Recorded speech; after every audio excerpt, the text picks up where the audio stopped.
Bonjour et bienvenue dans Archi Urbain, l'émission qui vous parle d'architecture et d'urbanisme. Je me retrouve à New York pour quelques jours de tournage. Vous pouvez découvrir ça sur mon compte Instagram. Et d'ici là, je voulais vous présenter la gare de Calatrava qui est ici, à Ground Zero. Alors si vous vous souvenez, il y a quelques années d'ici, j'avais eu la chance de rencontrer le chef de projet du bureau de Calatrava qui nous avait expliqué cette gare. Vous pouvez voir ça sur le site archiurbain.be. Mais pour l'heure, je vous propose de retourner à Bruxelles pour découvrir le chantier du bâtiment Frame, là où BX1 aura bientôt ses bureaux. Nous sommes à l'entrée du site de Mediapark. On est au coin entre le boulevard Reyers et l'entrée de l'autoroute. Nous avons eu à la SAU l'opportunité d'acheter ce terrain et l'idée c'était d'y faire, comme le terrain est directement disponible, quelque part à l'échelle d'un bâtiment, ce qui va se développer à l'échelle de Mediapark. La commande qui est issue d'un concours était de construire une maison des médias qui regrouperait un ensemble de partenaires. On va retrouver BX1, bien entendu, qui est notre partenaire de la première heure et qui va développer ses activités au 4e et 5e étage du bâtiment, qui sont les derniers étages. À l'origine, on avait la volonté d'essayer de trouver des bâtiments plus adéquats à notre activité, à BX1. On était trop à l'étroit et surtout un bâtiment un peu mal fichu, il faut le dire. Donc on cherchait une possibilité de se développer, mais on n'avait pas vraiment les moyens de construire un bâtiment. On a déposé une candidature au FEDER et super, on a pu recevoir comme ça des fonds très substantiels donc de l'Europe avec le partenariat de la région qui est l'interlocuteur pour le FEDER. Au rez-de-chaussée et au premier, on va retrouver un centre d'entreprise lié aux médias qui va devoir accueillir des jeunes entreprises parce que le projet est financé par des moyens FEDER. Et donc la logique, c'est de faire en sorte de soutenir une activité média qui a besoin de se lancer et qui n'a pas nécessairement les moyens de trouver les locaux adéquats. C'est également au rez-de-chaussée un espace d'accueil pour le quartier, pour d'autres types d'activités, avec notamment un point Horeca. C'était un terrain qui était relativement restreint pour pouvoir abriter en fait, le programme qui était demandé. Et donc, assez naturellement, le développement du programme se fait de façon verticale sur la parcelle. On a une emprise au sol de plus ou moins 1000 m² qui définit plus ou moins la taille de chacun des étages qu'on va retrouver autant au rez-de-chaussée qu'au sous-sol.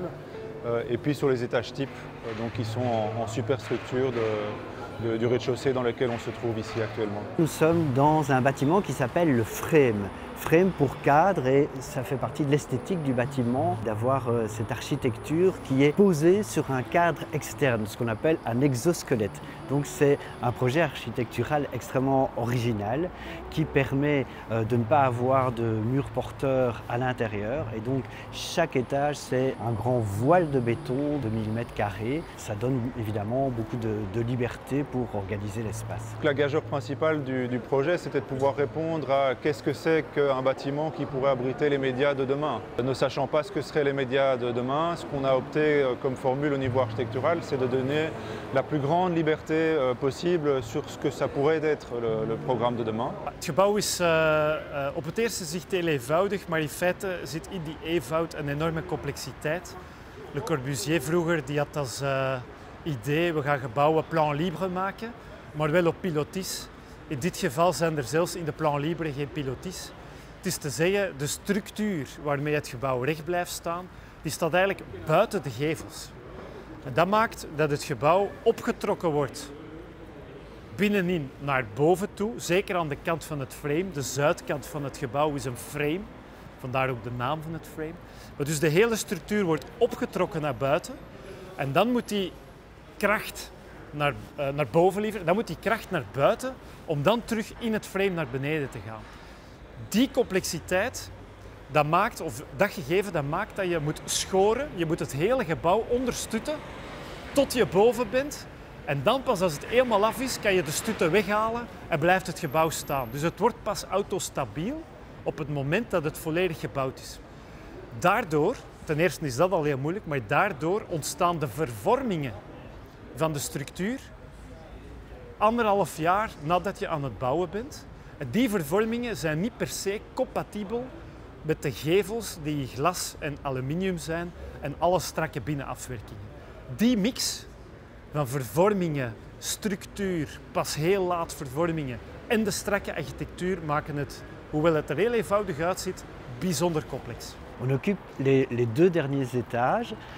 Donc ici, on est sur un étage qui est en fait à 2 niveaux parce que les studios sont très hauts et donc on a besoin de cette ampleur. Donc il y a une partie qui sera en mezzanine et une partie où la structure des studios va prendre toute la hauteur de plafond. C'est un regard sur la ville, les vues sont belles, on sera vu et on verra.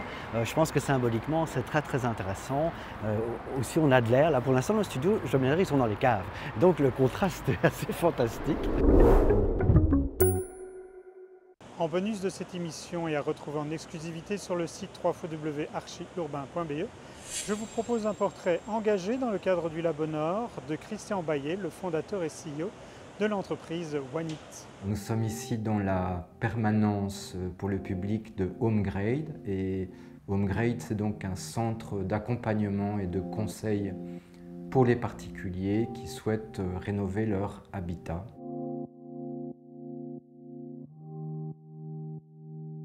Les particuliers, donc locataires, propriétaires, copropriétaires, peuvent venir sans rendez-vous poser leurs questions sur leur projet de rénovation ou en tout cas les travaux qu'ils souhaitent effectuer ou des questions sur leur certificat PEB parce qu'ils viennent d'acheter un bien et qu'ils se demandent quel est ce document et à comment ils peuvent l'utiliser. Nous sommes essentiellement de formation architecte, un peu généraliste, mais avec beaucoup d'autres facettes. Ingénieur, acousticien, historien d'art, etc. Ça peut être des questions qui sont très particulières, une information sur un sujet très pointu, oui. Quel type d'isolant je peux mettre sur cette paroi ou qu'est-ce que j'ai envie de mettre ou quelle est la différence entre tel ou tel isolant, ou des questions beaucoup plus globales sur l'ensemble du logement avec du coup toutes les implications qu'il y a entre l'isolation, la ventilation, oui. Toutes ces questions-là, l'étanchéité à l'air. Rénover l'habitat, c'est une complexité et on essaie de ne pas se focaliser sur un seul point. Alors c'est un service qui est gratuit, qui est complètement subsidié par la région bruxelloise. Il peut y avoir un conseil par téléphone sur une question ponctuelle que l'on règle de manière un peu immédiate. Il peut y avoir des personnes qui se présentent de manière plus ou moins spontanée au guichet parce qu'ils souhaitent davantage un contact avec un conseiller. C'est un conseil d'une durée, disons, un peu plus moyenne. L'objectif étant d'accompagner et d'aider les ménages bruxellois à améliorer leur logement, aussi bien d'un point de vue confort d'usage au quotidien, mais aussi d'amélioration PEB en vue des objectifs de la région, d'amélioration de l'ensemble du bâti bruxellois dans les années à venir. On a des domaines d'expertise chez HomeGrade et qui sont vraiment très larges. On a à la fois de l'acoustique, la question de l'énergie, la question de l'isolation, la question de la mise en location aussi. On a des questions de temps en temps de propriétaires bailleurs ou de locataires, les questions patrimoniales, tout plein de questions sur la gestion de son bâtiment au quotidien, mais aussi les copropriétés, principalement les petites copropriétés et la question de l'urbanisme, qui sont des thématiques qui reviennent régulièrement. On a mis en place un outil spécifique qui est le répertoire des métiers du patrimoine, mais ça c'est pour un domaine spécifique où il y a finalement peu d'artisans. On a toujours à disposition des fiches infos sur certaines thématiques, on a une synthèse des primes. Jusque cette année, il y avait encore des primes, on espère qu'il y en aura dès l'année prochaine, où on synthétise l'ensemble des primes disponibles pour les ménages bruxellois dans un fichier.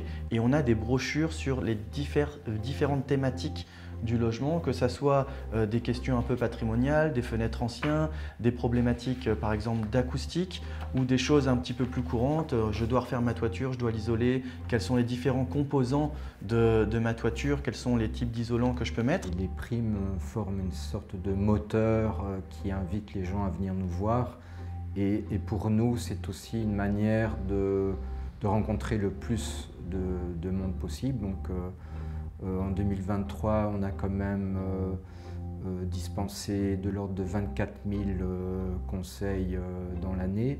C'est un peu la porte d'entrée, les gens viennent, ils sont au courant, ils ont entendu parler des primes et c'est vrai qu'ils viennent en disant tiens je veux une prime pour faire ça et puis c'est l'occasion de leur dire ah mais est-ce que vous avez pensé à telle ou telle thématique dans votre logement parce que juste isoler votre toit va peut-être pas répondre à votre besoin ou à l'époque tiens je veux remplacer ma chaudière parce que j'ai froid chez moi alors qu'en fait le bâtiment n'est pas isolé et que la chaudière fonctionne. C'était peut-être aussi une façon de les rediriger vers les bonnes priorités en termes de travaux de rénovation. Je pense depuis longtemps que l'économie circulaire aurait dû s'appeler l'économie spiralée. C'est-à-dire que le problème du cercle, c'est qu'il tourne en rond. La spirale, elle grandit, elle peut grandir à chaque rotation. Pour que l'économie circulaire ait un moteur, il faut qu'elle ait finalement de quoi l'alimenter en énergie quelque part, et qu'à chaque cycle, on ait un impact positif. Cet impact positif, il peut se traduire dans tous les domaines notamment issus des objectifs du développement durable de l'ONU, il y en a 17, et faire en sorte que l'ensemble et la combinaison de tous ces éléments-là, de tous les éléments qu'on va essayer de mettre ensemble, de toutes les solutions qu'on va trouver pour résoudre les problèmes d'inondation, de surchauffe, de problèmes de manque d'énergie, remplacement des énergies fossiles, etc., ont besoin finalement d'avoir une solution qui est positive.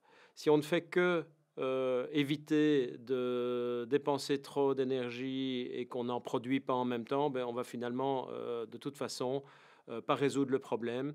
Donc il faut régénérer la biodiversité, régénérer tout ce qu'on emploie, régénérer la matière.